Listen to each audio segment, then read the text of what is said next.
Mander. Oh, Mander. Zen! What? What, Bridget? What?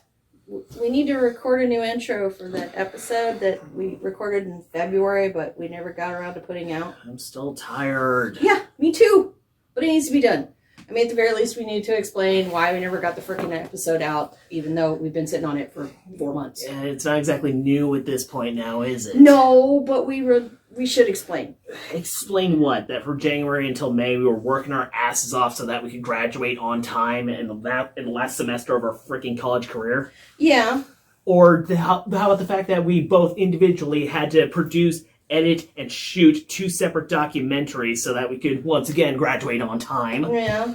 Or maybe the fact that we couldn't sleep or watch movies or take care of ourselves that whole time, and you know what I'm talking about there. I do, and that... Ew. Look, if we gotta do this, do we need a fancy intro? Like, can't we just start the damn thing? I mean, I suppose we could get Craig to do it. Fine by me. Get ready to fly, Snake. Out with the shit!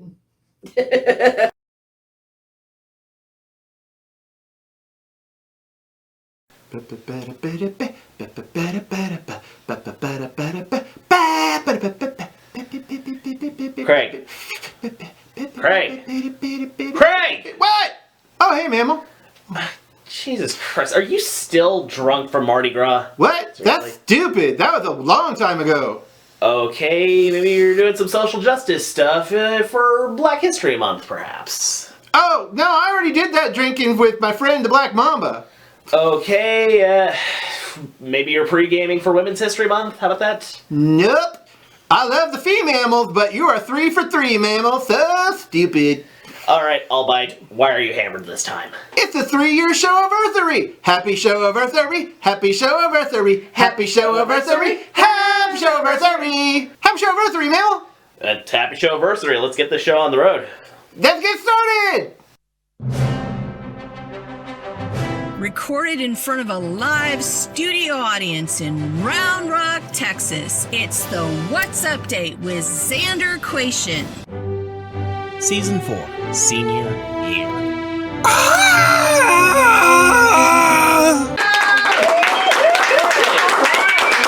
Got a good audience today. Welcome to the What's Update. I'm Xander IMDb. Let's get started. In a recent Gallup poll of boomers, Gen X, millennials, the silent generation, and Gen Z, nearly 20% of Gen Z do not identify as strictly heterosexual. That's right, folks. 1 in 5 people ages 19 to 26 self-identify as somewhere along the queer spectrum, not meaning not heterosexual or cisgender. Now, that's interesting and all, but I think the real news is that they actually remembered to poll Gen X this time. That never happens. It's amazing. A large metal sphere washed ashore in Hamamatsu, prompting Japanese officials to seal off the beach. Police restricted access to the beach until bomb disposal teams determined via x-rays that the sphere is hollow. According to officials, the ball is about 4 feet in diameter and appears to be coated in iron, as its surface is covered in rust. Incidentally, Giant Rusty Balls was Chuck Grassley's nickname during the Civil War. Because he's old. Well, I'll cocker that one. Yep. A rioter who assaulted a Capitol Police officer, leading to the officer's death, was sentenced to 6 years in prison.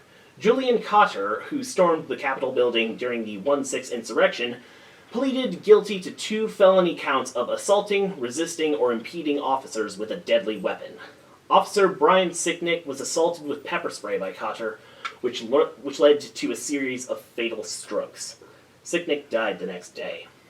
Cotter will serve 80 months in prison with credit for time served, before inevitably becoming a featured correspondent on Fox News. Yeah.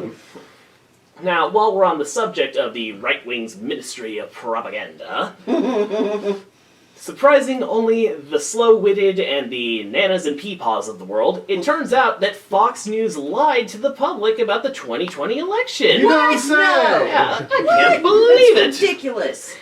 Internal communications revealed during Fox's $1.6 billion defamation lawsuit brought by Dominion Voting Systems show the extent that Fox owner Rupert Murdoch and Fox News CEO Suzanne Scott were willing to go as they watched viewers slipping away to even more right-leaning networks like Newsmax and OANN, saying they couldn't afford to, quote, give the crazies an inch right now, unquote. Yeah, instead they gave the crazies months of free publicity and a ride at the Capitol. Lewis. Luke Bowen, the previous political director for the right-wing forced birth Texas Right to Life campaign, was recently sentenced to 5 years in prison for engaging in sexual conversations and grooming of a child he believed to be 13 years old. This is just another in a long line of cases against pro-life loudmouths that are eventually outed as sexual predators, solidifying their rampant hypocrisy over their position on protecting Texas children. Now, if you're wondering why he was so obsessed with forcing mothers to have babies, that's why. Homeboy was cruising for future dating material. Damn. It's not the darkest joke we've ever told. It's really not even by a long shot. Now, we've been pounding this drum for a while now, folks, but remember, when you hear a Republican make a proclamation, it's very likely also a confession. Remember that. Bunch of perverts. Bunch of Class A preverts. Yeah, it is. The Alaska legislature recently censured a Republican lawmaker after he said that fatal child abuse was actually a feature, not a flaw, since dead children wouldn't be a burden on government services. Yeah, we tell dark jokes on this show, but you really just have to go for the Republican statements to get something even worse. Yeah. Republican Representative David Eastman of Wasilla, the hometown of Sarah Caribou Barbie Palin, had previously been censured for saying that there are women in Alaska that only get pregnant for a trip to the big city for a free abortion. Eastman's latest statement... Yeah. He said it. Like, In a room with air. I report this stuff. I don't. It's in the public record. Yeah. I love it. You can't make it up. Now, if only Republicans could read. Oh, damn. Eastman's latest statement basically boils down to, well, at least you don't have to pay for therapy if the kid's dead. Damn. Seriously, this is the same batshit crazy logic as, okay, lining the streets with lead wasn't the most health-conscious idea, but I solved the homelessness problem, so it all works out. Oh, jeez. And please, the biggest burden on government services ain't the children, it's the dipshit crossing his fingers hoping they keel over quick. Oh, damn. It's just every single step is worse. Only comes in threes. But man. wait, there's more. Moving from the frozen north to the swampy south, an Alabama congressman has introduced a bill to designate the AR-15 the National Gun of America. That's what was missing. Republican Representative Barry Moore wants the assault rifle to be as American a symbol as the Stars and Stripes. Okay, how about this? You can have as many AR-15s and other guns as you want, but you're only allowed to own as many bullets as the number of First Amendment protections you can name. It's a lot harder to shoot up a school when you only have one bullet, huh? Sorry. Just keeps coming around. Yeah, it does. Republican presidential candidate Nikki, why yes, I am mortified by my Punjabi heritage, Haley, says she will seek mental competency tests for elected officials 75 years and older. Now, I get this one. There are some seriously ancient altercockers hauling their old bones around Washington, D.C. I mean, I'm pretty sure Chuck Grassley made his first fortune selling musket balls and hardtack to the Revolutionary Army. There's number 2. How many Chuck Grassley jokes are there? Enough. But, if we're going to do that, why stop there, am I right? I suggest we give every elected official, no matter what age, a simple American civics exam before we swear them in. Like the one that they give to folks applying for citizenship. I'm just saying, it might weed out some of the dumb shits, dominionists, and fascists. Now, let's be honest here, people. Some of those chuckleheads couldn't pass a Schoolhouse Rock BuzzFeed quiz. Republican Representative Taylor Greene, began... Tedious is right. Yeah. She began a campaign for a national divorce of the U.S., splitting the country into independent areas that could choose to identify as liberal or conservative. Oh, so now she's pro-choice. Oh. Now, never one to miss a psychotic ass to kiss, Fox News host Sean Bootlicker Hannity did a segment gushing over Green's proposed plan, particularly the proposition to suspend voting rights of those that move from blue states to red ones to avoid their bad politics. Green came up with this idea thanks to the inside experience and personal diaries of fellow Congress member Chuck Where's My Jamaican Nurse Grassley, who's still pretty salty about the 13th, 14th, and 15th Amendments to the Constitution. And that's 3. That's 3. Florida Governor Ron DeSantis is pushing for rollbacks of freedom of the press in his state, and even looking towards a campaign to overturn the famous Supreme Court case, New York Times v. Sullivan. This landmark case made it more difficult for government representatives to sue publications for defamation, and DeSantis' ambition to overturn it is indicative of his long-standing feud with the Times and other publications that are less than favorable towards conservative bullshit. A key factor of the Times v. Sullivan case is the need to prove actual malice in a defamation case, which means a specific and targeted motive to harm the plaintiff's reputation. Listen, Ronnie, Bubba, the Times, the Post, CNN, they're a bunch of professionals with an eternal stick up their asses known as AP style. You want some actual malice towards your reputation? Like, share, and subscribe, you pasty-faced, sister-fingering, gator-humping piece of shit. Yeah. This is gonna make the news. Don't hold back. No, tell them how I really feel. Let's take it down a notch and talk about something more positive. Like, I don't know if y'all have noticed, but there's been a lot of really great representation in media these days of Native American and Indigenous people, which we like to cover in our ongoing segment, Native News. Native News. Native News. Yeah. On January 20th, astronaut Nicole Mann, the first Native American woman in space, executed a spacewalk at the International Space Station. Yeah. Space! Mann, a member of the Wailiki of the Round Valley Indian tribes of Northern California, is a Marine colonel and test pilot. Colonel Mann, alongside Japan's Koichi Wakata, both spacewalked for their first time to install brackets and support struts for new solar panels that will launch this summer in an effort to improve the International Space Station's power grid. Native News. They were here first. You heard it here first. Stick around. We'll be right back.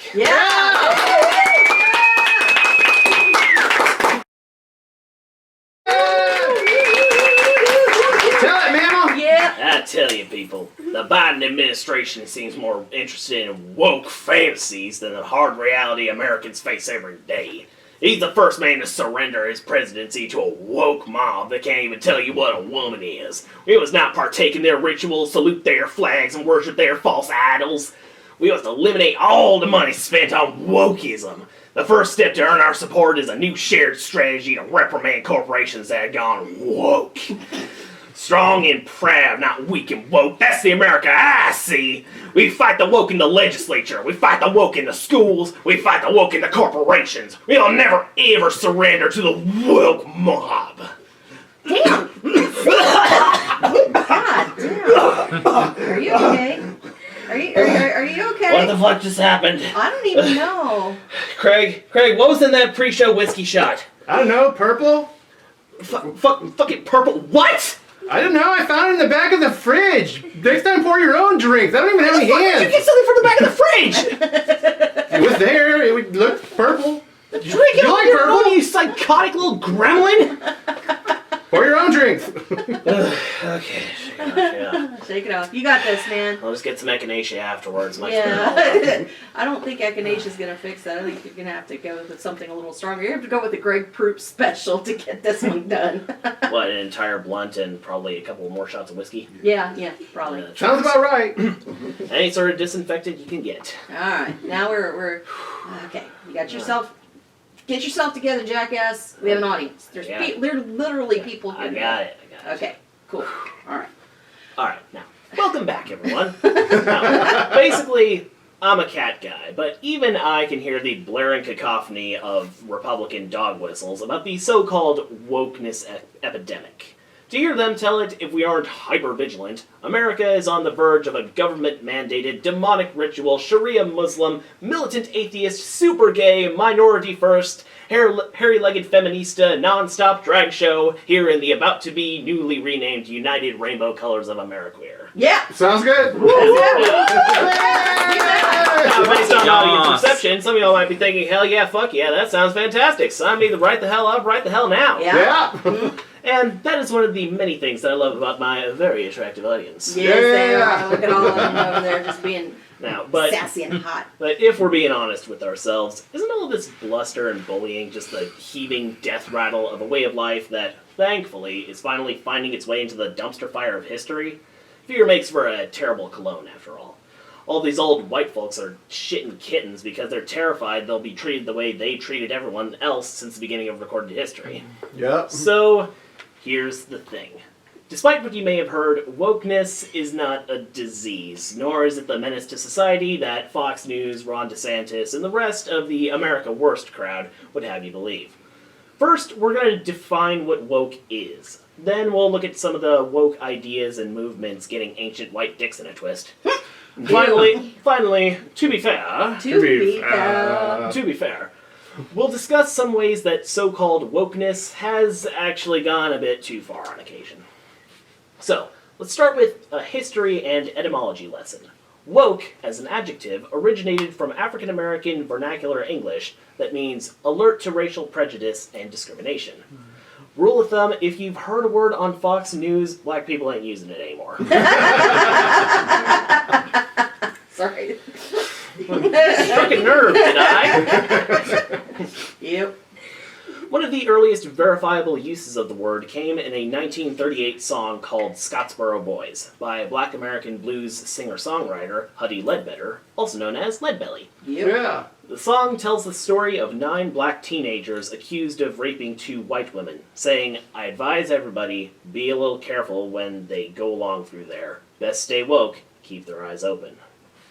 The Oxford English Dictionary traces the earliest usage of the word to a 1962 New York Times Magazine article titled "If You're Woke, You Dig It" by African-American novelist William Melvin Kelly. Kelly describes the appropriation of black slang by white beatniks, while noting that woke had come to mean well-informed or aware, especially in a political or cultural sense. Flash forward to the 2000s and 2010s, when music artists like Childish Gambino, Erykah Badu, and Lakeisha Benjamin used the phrase to signify a state of self-awareness while questioning the dominant paradigm and striving for something better.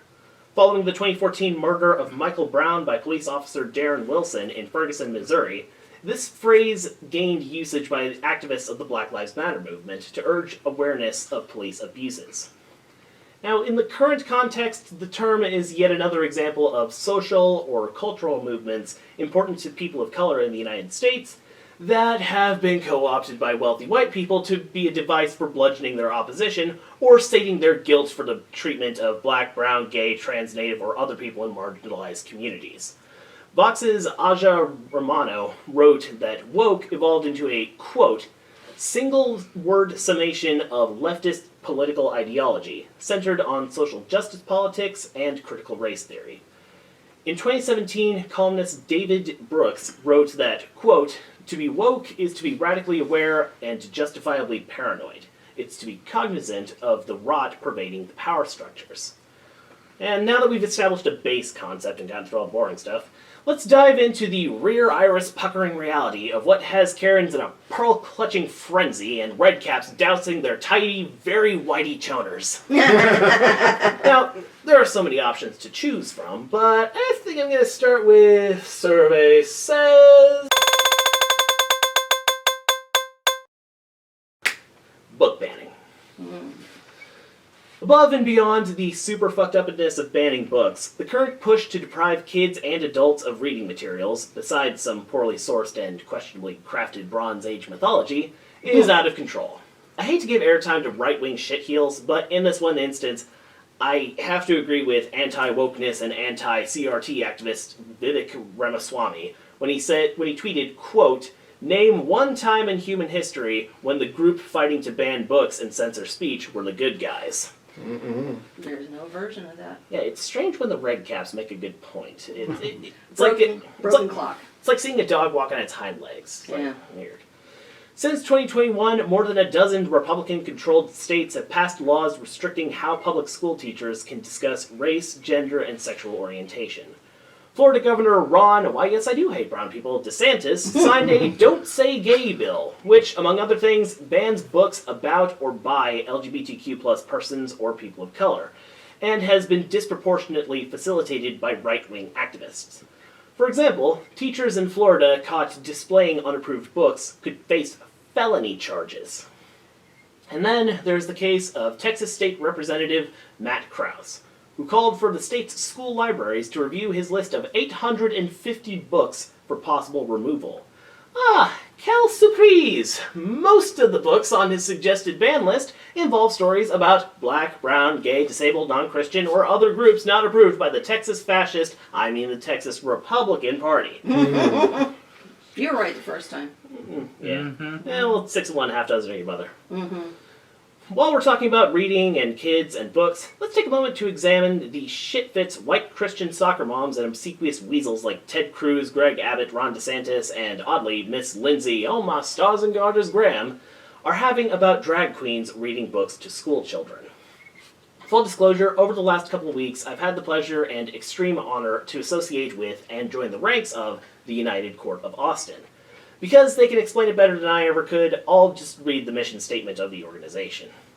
Our inclusive world of drag, leather and lace, gear, leather boys, cross-dressing, gays, lesbians, non-binary, bisexuals, and all the in-between, our home is your home. The United Court of Austin Incorporated, representing the international court system in Austin, Texas, is an independent, registered 501c3 nonprofit organization dedicated to the betterment of life in and around the Austin area, and is committed to providing financial and physical support to other charitable organizations. The United Court of Austin believes in educating and empowering its members and the community by promoting and advocating AIDS awareness and diversity through non-discrimination. Put simply, the he, hims, she, hers, and they, thems, and everything in between of the International Court put on performances to raise money for a wide variety of great causes in the Austin metro area and beyond.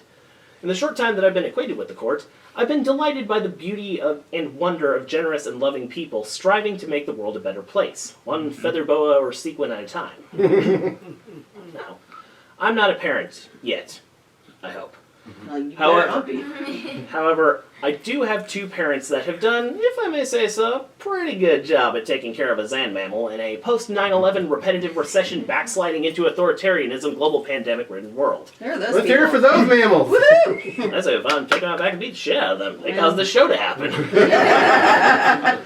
Now, they would never have been worried if Empress 8, I'm a hoot, or Emprex 28, Firestone, wanted to read me stories about 2 penguin daddies, or a black girl hair when I was a little dude in elementary school. However, they would have been very wary and suspicious about sending me off to Pastor Skip at a vacation Bible school for indoctrination into the devotees of zombie demigods or Bronze Age desert dwellers with a head of hate on for other well-organized mythology cults. That's a lot. Since we're on the subject of black girl magic, another favorite monster of the anti-wokeness crowd is critical race theory. You know, that thing they see as a hill they're willing to die on, but for the life of them they can't even remotely define. This is already getting kind of long-winded, so I'll just sum up CRT the best I can. Critical race theory is a cross-disciplinary investigation of how laws, social movements, and political movements, and media shape the generalities of race and ethnicity. The goal of CRT is to challenge all mainstream and alternative views of racism and racial justice. It's specifically used in sociology to explain the social, political, and legal structures through a lens focusing on the concept of race and experiences of racism. I'll make it so simple that even a gun-toting, red hat-wearing, racist drunk uncle can understand. Anywhere and everywhere you look, white people have defined how everyone else gets to view the world. History is taught by the colonizers and all that. Language favors the people that write the dictionaries. Medical advancements are created by and for white men. Laws are written to favor white people. You can be pretty damn sure that anything you can see, smell, hear, touch, or taste exists because some white person willed it into existence, or it was stolen from people of color and passed off as their own, like jazz or Oklahoma. I don't think anybody would want to take credit for Oklahoma. And yet, here we are. Oh no, it's messed up. Now, CRT terrifies old white people because they are worried that their kids and grandkids might find out that people of color have legitimate beef for being systematically and institutionally ignored, abused, or even killed for the simple offense of breathing while black. It forces us all to see the world through someone else's eyes. You know, like having empathy. What it's not is a subject designed to make white people hate themselves. Though, with all the people that won't stop bitching about it, self-loathing is just a value-added bonus. Yeah, fuck those people.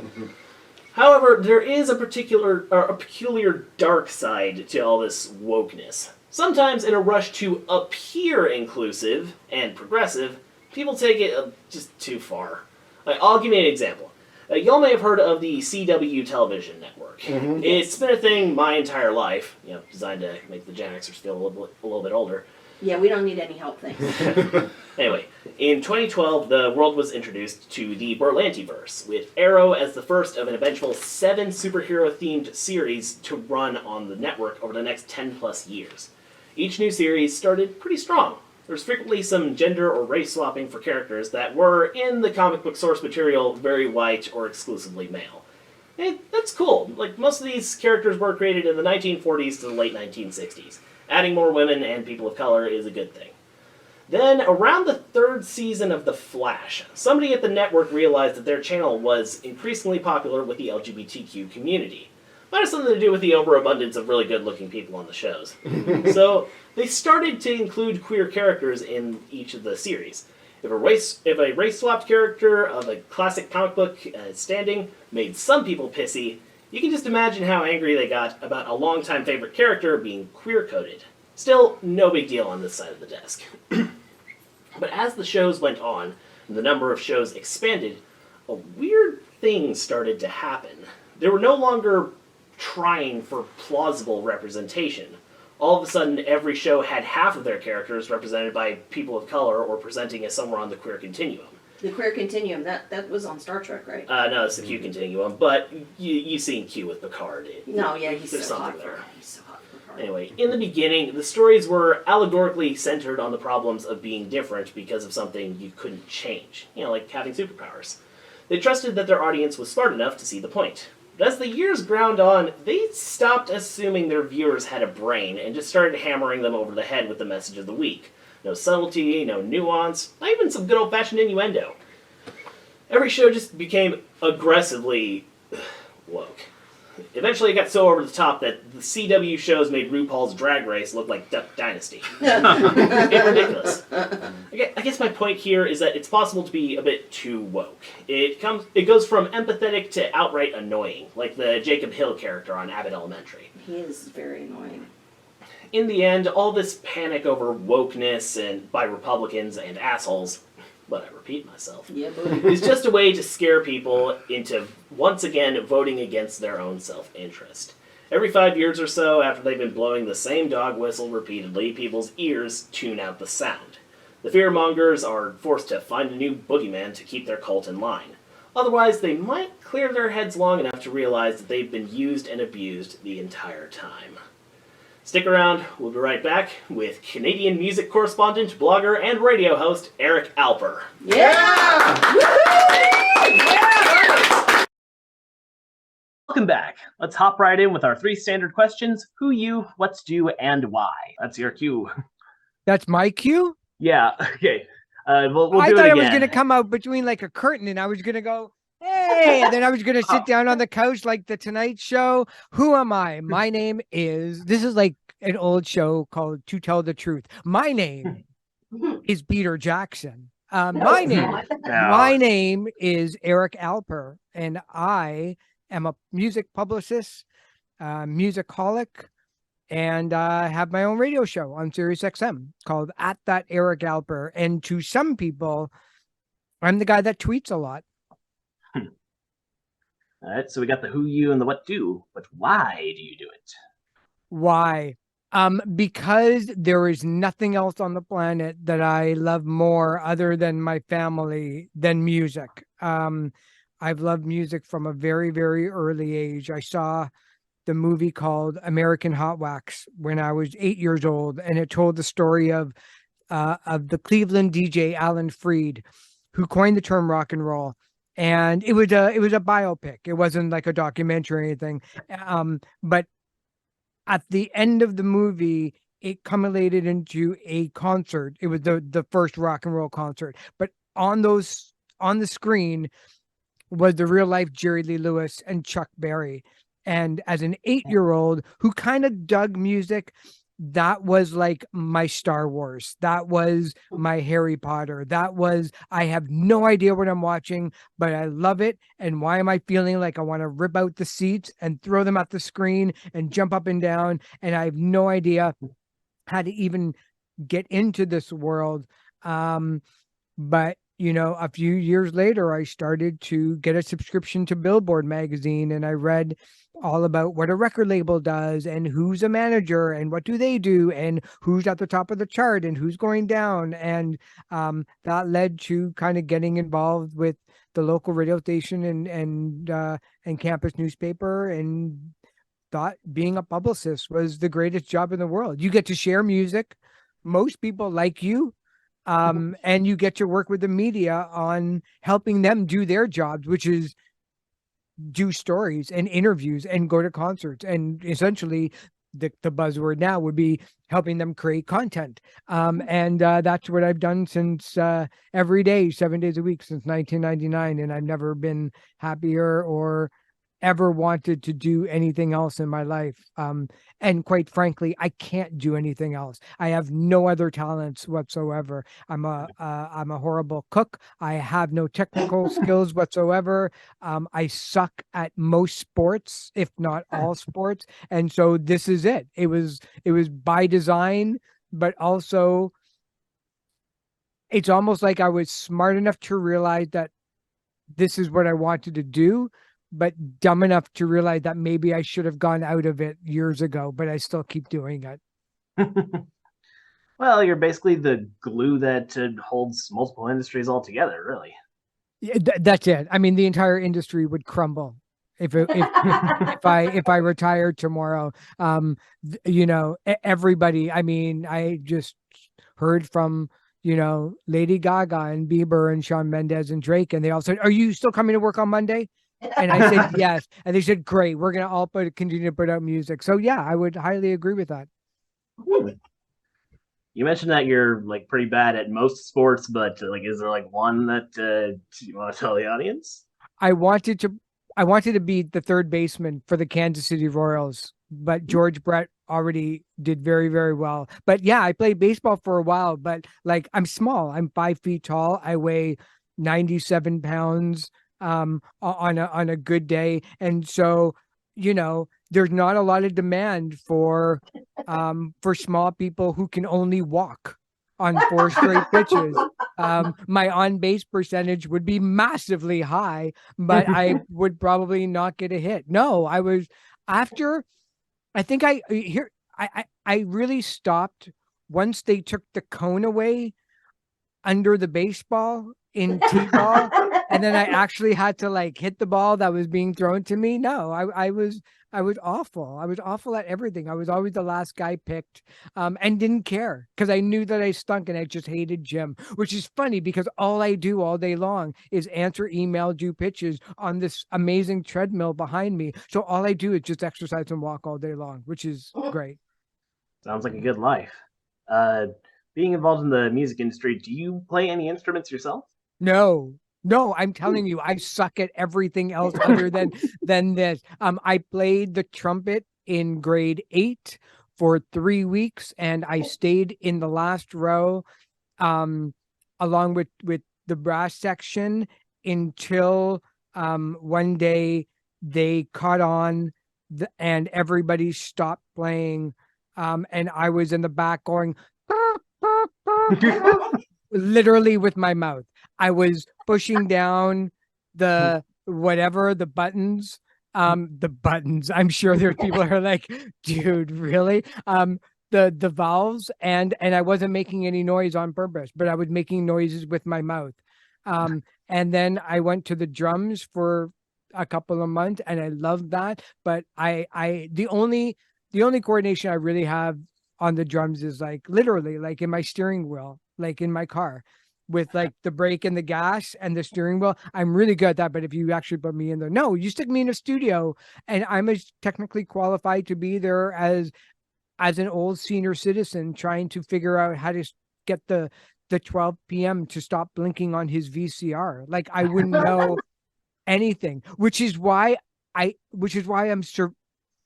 keep going in this industry, and I love it because all of it is magic to me. How they do it is magic.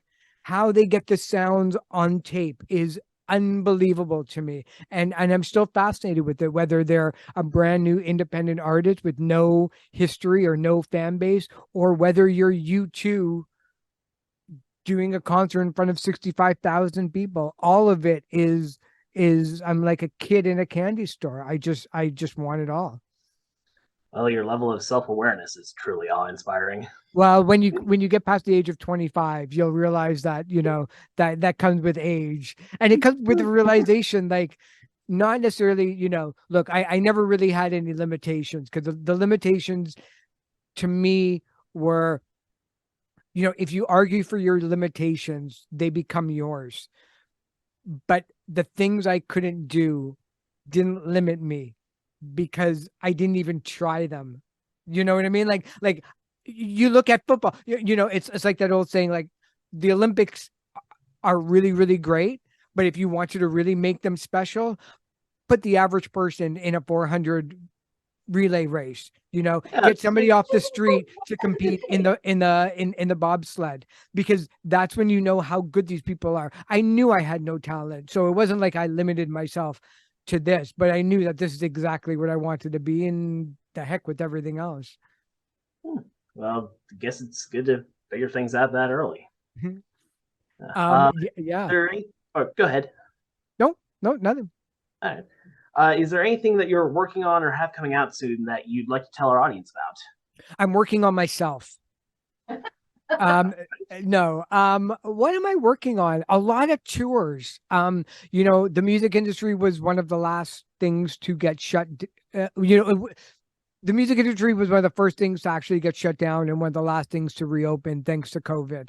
And so for 3 years, I was incredibly busy working new singles, new albums, new EPs, videos. I had bands that were making 7 or 8 different videos for the same song, because they couldn't really do anything else out there. They were making lyric videos, and they were making official videos and live videos and instrumentals and all of that stuff. So I was working a lot of that stuff, but in the last 4 or 5 months, it's been a lot of tours combined with that. So a lot of holiday tours that are going to be ending just before the end of the year. And then it's working artists like Bruce Coburn, and in the blues world, Eric Bibb has a brand new album out, and a slew of other stuff in the folk roots blues world that people can go check out on the website anytime. So really, it's nonstop, which is exactly the way I like it.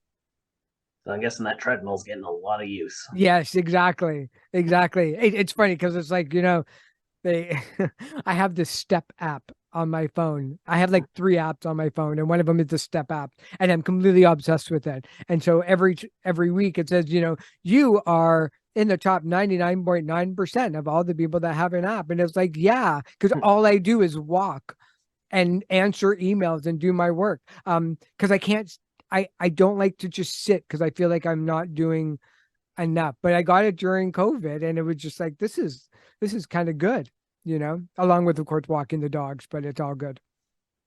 Yeah, I don't think that would work over here, because all we got is an elliptical, and I don't check my email often enough. Well, you can answer really slowly. Like you can do, you know, type like this, like one letter per word, and then be like, oh, I wrote hello. Now I can go out and have a drink. And then you come back 4 hours later just to see what else came in.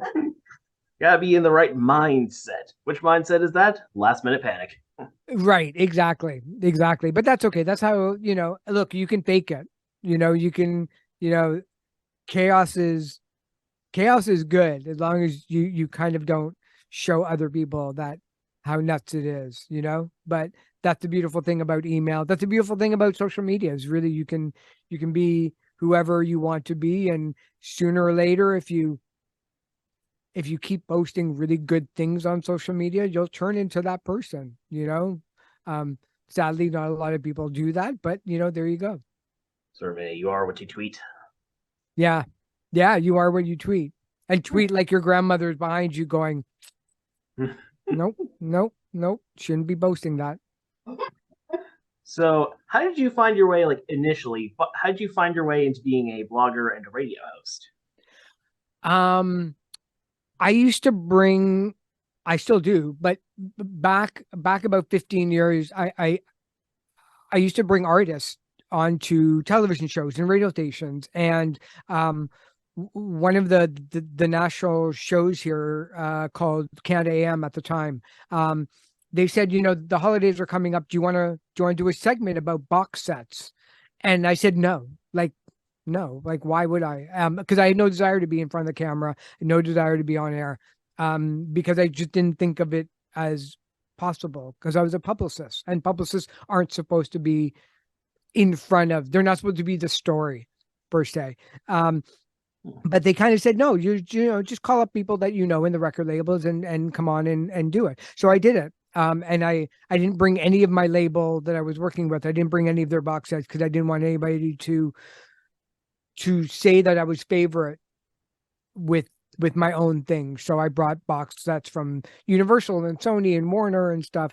And I just talked about it for 4.5 minutes. And I'm sure I threw up 15 times ahead of time and got really nervous and stuff. But I loved doing it. And then they just kept asking me to come on. So whenever there was news happening around the world when it came to music, then they would call me, and then that led to other radio stations calling me. So now it's like whenever somebody does something newsworthy, or whenever somebody dies, or whenever somebody goes on tour where there's music business action to be spoken about, I'm grateful to be called on and asked to do this. And then that led to SiriusXM asking me if I wanted to do a show. And again, I said no, because I just didn't think that anybody cared with what I had to say.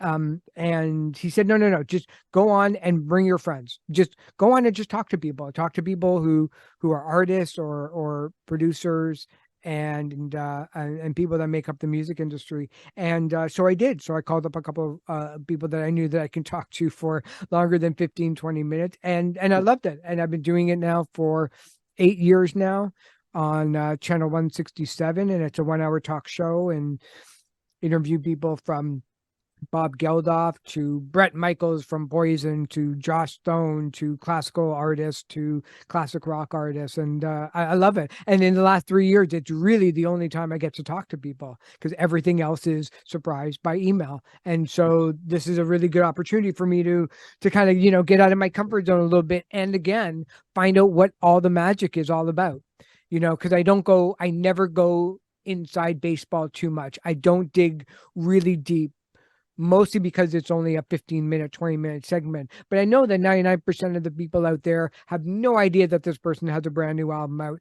or that they're going to see them on tour. So I have to make it kind of interesting for those people as well. And I figure, well, if I'm interested in them, then maybe I can explain or get them to talk about the things that at least I find fascinating about them, and hopefully turn it into a fun conversation for people. Definitely know the challenges. So really, it's keep saying yes to things, and hardly ever no, except for this show, which I said no like 18 times, and you kept coming back and saying, just 20. No, I'm only kidding. But yeah, it would just persistent.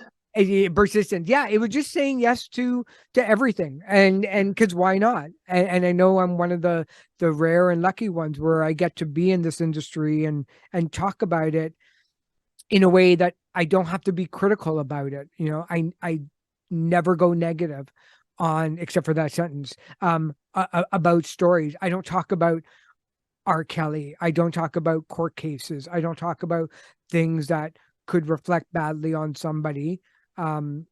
not necessarily me, but the artist, because as a publicist, I never know who I'm going to work with down the road. I never know who's going to be managed by somebody who I could be potentially working with. And like, there are other people out there who can talk critically much better than I can about things. And so I'm just here to kind of add some noise and some fluff to the conversation.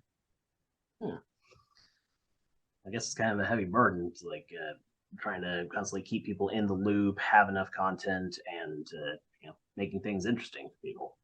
I wouldn't know that sort of struggle. No. Right? Not even a little bit.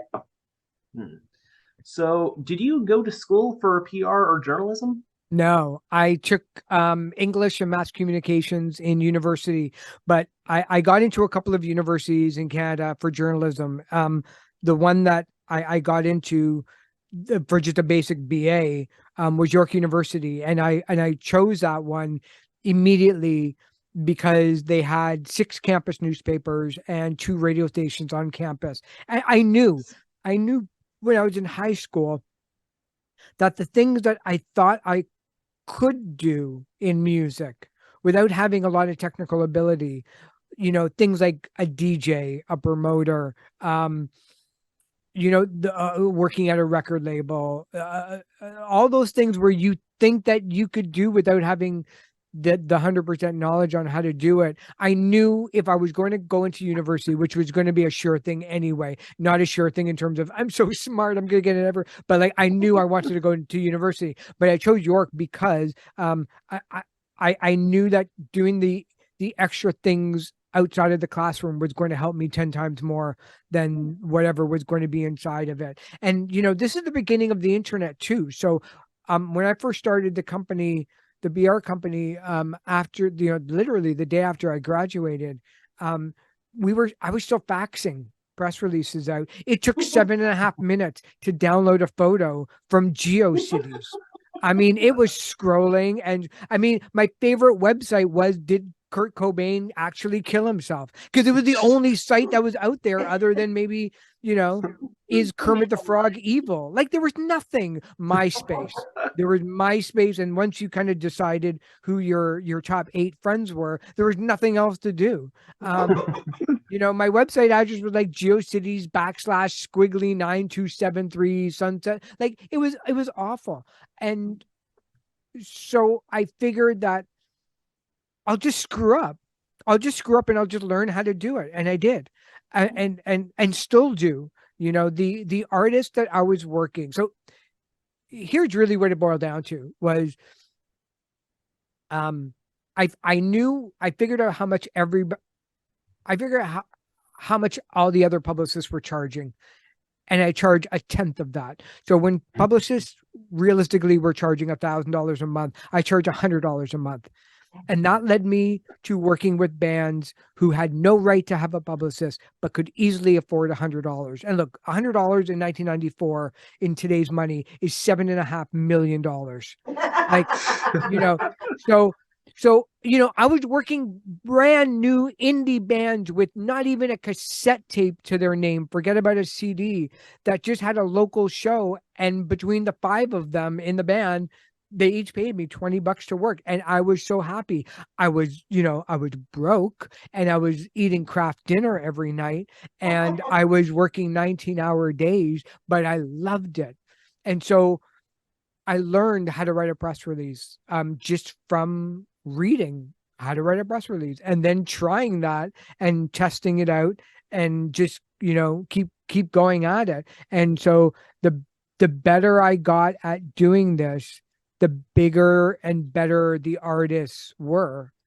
But I never wanted to leave behind the artists that didn't have a need for a publicist in the beginning, meaning that I'm so happy to work artists that have sold 1 million copies for their last record. And I'm also equally happy to work a brand new artist that has just released their first single, because I think there's something really cool and special about that. And we can kind of learn together what the new rules are, because nobody knows how to do anything in this industry, and just when you figure it out how to do things, it all completely changes. For the, I mean, there's still ways on how to write a proper press release, but I don't write proper press releases, I'll start off with a quote from like another artist, or there's one time I wrote a press release based on a poem. There's both, and in limerick, like I can't write a corporate press release because I'm not corporate. I never wanted to go in that world. Only once have I ever had a client that was completely, absolutely corporate, and it was in the medical community, and they paid me boshes of money to work this. After I turned them down, I said, that's not what I do. And they said, no, we want you because of your credibility. And this is back in the 2000s when even social media, when I wasn't really on it all that much. And I hated it. It was awful. And so I vowed never to do things just for the money. And so that's why I've kept my prices really low compared to everybody else. But because I never want the publicist to be the one giant expense that somebody has to worry about, because they got other things to worry about. Having a publicist should be the least of their worries. And it's fun. It's fun to be busy. It's fun to keep working. It seems like a lot of the front end of this was the 90s to early 2000s equivalent to later programmer tactics of, look, I just kept Googling things and it just kept working. Yeah. And it's, I'm kind of glad that I had that working attitude, because during COVID, there were a lot of my friends and pretty much everybody in the industry was just trying to keep sane. And throughout all of it, I was busier than ever. And I didn't want to stop working because I was afraid that, when, there was a 3-week period, I'm going to say end of March, when seemingly the NHL shut down, and then the NBA shut down, and then Live Nation pulled all of their artists around the world and off the road. And that was it. And I remember when I saw this going, and I was just glued to CNN. When I saw this, I went outside. I had a scream for about 5 seconds. And then I walked back inside, and then I emailed everybody. And I said, look, I don't know what's going to happen. I don't know if we're all going to die. I don't know if we're all going to survive this thing. I have no idea, but I'm going to be here working away. And so if you keep releasing music, somehow I'll be here to work it. And within, everybody just kept releasing music. And then 6 weeks later, surprise, surprise, every song that I got was about isolation and loneliness and barren, and the tempo slowed immensely. And that reflected the time of what we were all living in.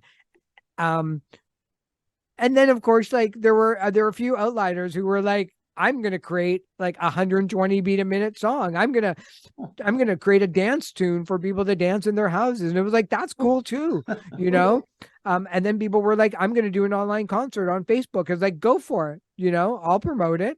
Or I'm going to play a concert on the bottom end of my cul-de-sac on my street, and let's see who shows up. And then I sent it out to the media, and 8 or 9 camera crews came in, because it was one of the first times that somebody had actually done that in the city. So, we all had kind of a really strange time together, just while, death and destruction is outside of our doors. So was some of the most beautiful music and that I've ever heard, and still to this day.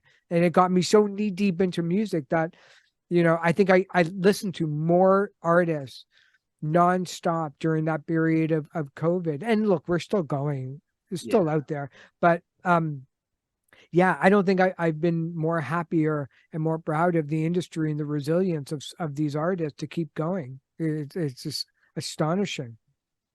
I guess a great thing. And that's why I haven't gone out since 2019, it seems. Well, I guess during these trying times, it's also really good to have a good publicist around with low rates and a can-do attitude. Yeah. Or just a friend, just somebody, somebody to talk to, What are you doing tonight? Yeah, it's good to check in on these things, and definitely know the struggles of trying to put on like productions and stuff during like COVID, because like we started this show 1 month before the plague hit, and like started it on the student campus television. That did not work, and so took it here, did a home studio, and Yeah. it was immensely better. Yeah. Yeah. I mean, that was a really, that was a really cool period to look back on it. With some aspects of technology, was because in the beginning, everybody was just filming themselves on the phone. Nobody knew what Zoom was. And then all of a sudden you start having Zoom and everybody's talking about it. And these Zoom meetings and concerts suddenly look like the opening of the Muppet Show or the Brady Bunch. And it's just like, this is the strangest thing. And artists have to get over that too, performing in front of a camera with a bunch of people they know they can see their names watching with no applause.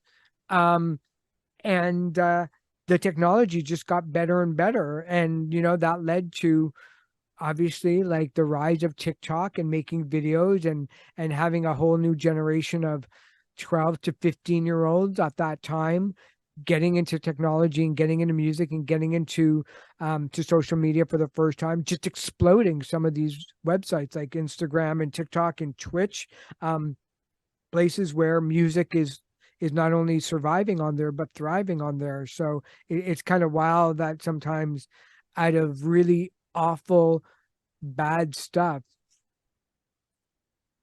good things can come out of it depending on who you are. Yeah. It's the triumph of the human spirit, as those movie cliches would say. Of course. Yeah, video calls and Zoom really changed the game for a lot of the industry. Like before, I had trouble getting a lot of interviews, and then as soon as people were like, "Wait, I can just do this stuff from my couch?" Me too. Right. Me too. I can spare like 40 minutes, and then suddenly I have interviews like you. My Sirius show, I used to go down and tape it Mondays at 1:00 in the afternoon. I don't know if you know anything about musicians, but Mondays at 1:00 in the afternoon is when they're just going to bed for most people. So I had I'm not going to say I had a hard time getting people, but when Zoom happened, and even as a publicist, I could go do a whole promo tour with the artist and book it around the world from the comfort of my home, and the artist never has to leave, which is amazing. So absolutely, the artists that I've gotten on the show in the last 3 years have gotten much better in terms of profile than people that I wouldn't be able to get. And at the same time, I think that what we're going to see in the future, it might be, I'm hoping it's a little bit of both. I would love, look, the really downside to all of that, to everybody having access to Zoom and never having to leave their house ever again if they didn't want to, is that as a publicist, when I'm pitching the local TV station or a local radio station to do an interview with one of the local artists, I'm not up against every other artist in that city. I'm up against Tom Cruise, who's going to do interviews for Mission Impossible, because Tom Cruise is sitting there in his house or studio in Los Angeles doing 400 5-minute interviews, 5-minute long interviews. And that's who they want. They don't have to wait for Tom Cruise to come into their city. They can just go book him whenever they want to. And if he's available, then go for it. So that's a really downside, is that the competition, like artists, are getting that much more fierce. But I hope that the music industry in the near future will take a look at all the good things that came out of doing things on Zoom and doing things online. And I think slowly, they are. We saw online concerts from Bob Dylan, from BTS, a whole bunch of artists that decided to charge a one-time admission fee to watch the concert online that was specifically produced during COVID for the audience because they couldn't tour, making a lot of money. In some cases, 30, 40, $50 million worth of ticket sales if you're BTS. So I hope that the industry will take a look at that and continue to use the online world for concerts, not in the way of like, here's a bunch of AI and virtual reality stuff with like avatars, but to launch a tour for those fans who can't get a ticket, for those fans who are in cities that they never got a tour date, the ability to have a really great 16 camera shoot, high definition, greatly edited, exciting concert might be worth somebody's while to continue to do it. I pay for that if my favorite artist was going to do that. And so, you know, that could be another great thing that comes out of all of this mess. Yeah. I guess with all that, like, seem to have you really seem to have a knack for like getting these musician interviews and all that sort of stuff over Zoom. So if you ever got any tips on how to get musicians that way, let me know, because I've definitely had trouble with that. Mostly gotten road comedians thus far, and like they started doing Zoom shows, and some of them took to it pretty well, some of them did not. So if you have any tips on how to get Zoom interviews with musicians, I'm all ears. Yeah. I think you just keep going. Like, really, it's a lot of it is word of mouth. And no slight to this show whatsoever. But my show was was and still is in the same position. We're all in the same competition as video games, as everything else out there for the eyes and ears. Your competition is Netflix. Your competition is not another podcast, because there's only X amount of people who are able and want to listen to podcasts or watch something on YouTube. And the more you go, the more you keep doing it because you love to do it, it's going to show. I know in looking at you right now that you despise me and you want me to shut up. No, the ability, you know, I had 3 rules when I started the PR company: do it faster, do it better, and do it cheaper than anybody else that was out there. I have the same philosophies with the radio show, with social media. Just anything amazing that comes along doing what you're doing is a bonus. The fact that you get to do this is punishment and gratitude and fulfilling enough, or at least it should be. If it's not, you have to change your thinking. Because, you know, it's like that old cliche, you know, dance like nobody's watching. You got to just do these shows and bitch like nobody cares about you. Because the fact of the matter is, man, nobody does. Nobody cares about me. We know that.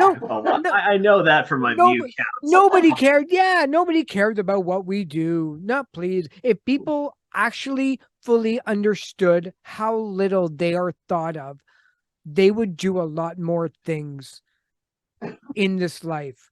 Well, knowing that nobody cares. Me. Like, you wouldn't believe how many like fun or interesting or I shouldn't have said that responses to questions I've got, and then who cares? Justifies it like, don't worry, nobody watches this show. You can disclose all your secrets. And then I'm like, okay. And they're not going to take you down anyway. You're, you know, like, look, just keep doing what you're doing. You're doing fine. You've got the voice of Goddess, who I don't know who that is behind you or above you or in the background. You know, they're gonna look out for you and stuff. Hey, so I see that there's like 1:45 left on this meeting time. Yeah. So you've got to go. I've got the next guest coming on your show, and no, I'm only kidding. No. How about we stop this Zoom and then give it a second for the recording to set into place, and then hop into another one. And we're back, ladies and gentlemen, after the technical difficulties. All right. So for time constraints, we're gonna move straight on to the 2 big questions that we're asking all the guests this season. First, what characteristics do you most despise in others? Oh, wow. In myself? In others. In others.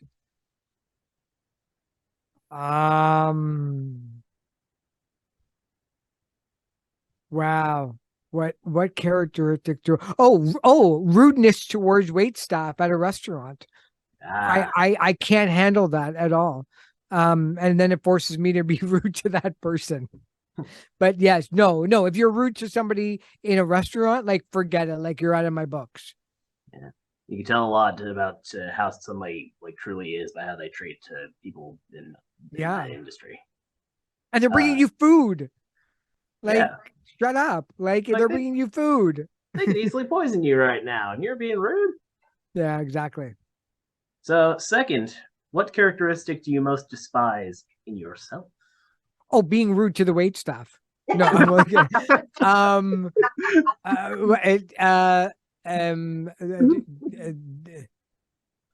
the ability to have, and this is so egotistical and so bad, the ability to have laser focus on my work and completely ignore everything else around me until I'm good and ready to deal with stuff. Using it to and I'll leave it at that. And my 7 ex-wives can comment on that afterwards. No, just okay. The good thing about me is that I'm a workaholic. The bad thing about me is that I'm a workaholic. Well, I mean, if you gotta pick your flaws, then that's not a bad one to have. Also, just a quick bonus question. I know you got talking straight, but I need to know. As a Canadian, did you ever have the opportunity to talk with Getty, Alex, and Neil? Okay. Yes, and yes. Getty is my Getty is my second cousin removed.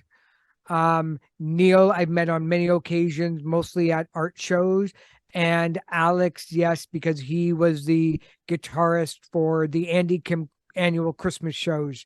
So I got to talk and meet and hang out with all of them. Yeah. So you're related to Getty? Yeah, you're related to Getty Lee? Yeah, it's not like that we get Hanukkah presents from him. So calm down. But we are all part of the tribe that that live in Toronto. Yeah. Nice. Well, Eric Alper, everybody. We'll be right back. Oh, hey. Thank you very much for watching and for sticking with us over this overly extended hiatus. On the bright side, I actually just got one of my 2 receipts in the mail today. Most people can just call them diplomas. Bridget is still waiting on hers. Just be patient. We'd like to thank Eric Alper for coming on the show and being a really stupendous guest back in December. Really sorry, man. But we are going to be better at uploads from now on, and in fact, I am headed off to New Zealand in July, so be on the lookout for some travel vlogs in the meantime. Bit of a new venture for me in terms of content. Well, be sure to like, share, and subscribe, and as always, it is what it is.